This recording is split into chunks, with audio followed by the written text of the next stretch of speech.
Hey there, deep divers. Ready to dive into another fascinating topic. Today we're going where most people fear to tread. The murky waters of human error. Uh-oh, sounds ominous already. Well, it can be, especially in those high-stakes industries where one little slip-up can snowball into something huge. But before we sound the alarm bells, we're going to unpack this idea a bit. We're taking our cues from Charlie Wigstrom-Brasher. He's big in the process safety world. Knows a thing or two about human behavior, too. Okay, so what does Charlie have to say about all this? Well, he comes out swinging, right?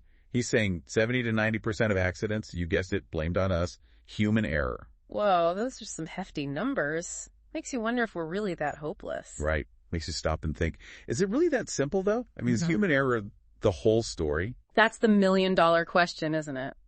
And it gets even more interesting when you think about how we've been tackling this whole safety issue for decades. What do you mean?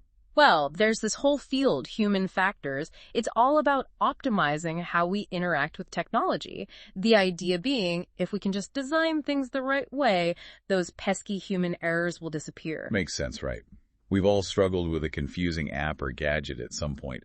Design definitely plays a role. Absolutely. But, and this is a big but, even with all this focus on ergonomics and user-friendly designs, have accidents really gone down that much? That's true. It's not like they've disappeared entirely. Exactly. So are we missing something? Are we just putting a fancy user-friendly Band-Aid on a much bigger problem? I see where you're going with this, and it sounds like Wigstrom-Brasher might agree with you. He's not afraid to call out our obsession with shiny interfaces, is he? Not at all. He's basically saying it's like putting lipstick on a pig. You can make things look nice and sleek, but if the underlying system is still clunky and blaming individuals... It's a recipe for disaster.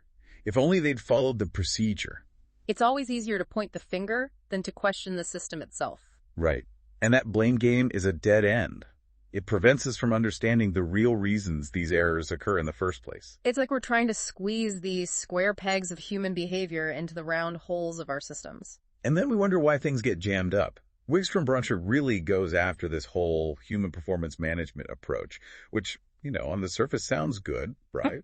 Yeah, train them up, give them a checklist, what could go wrong. Exactly. Except we're not dealing with robots here, are we? We can't just program out those human quirks. No, we're a complicated bunch, that's for sure. Mm-hmm. We've got emotions, stress levels.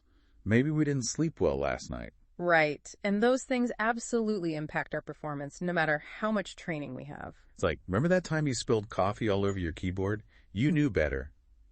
But life happened. Exactly. And in some industries, that kind of life happening could have major consequences. Because we expect people to be robots, to react the same way every single time. And that's where Wigstrom-Brasher throws a real curveball.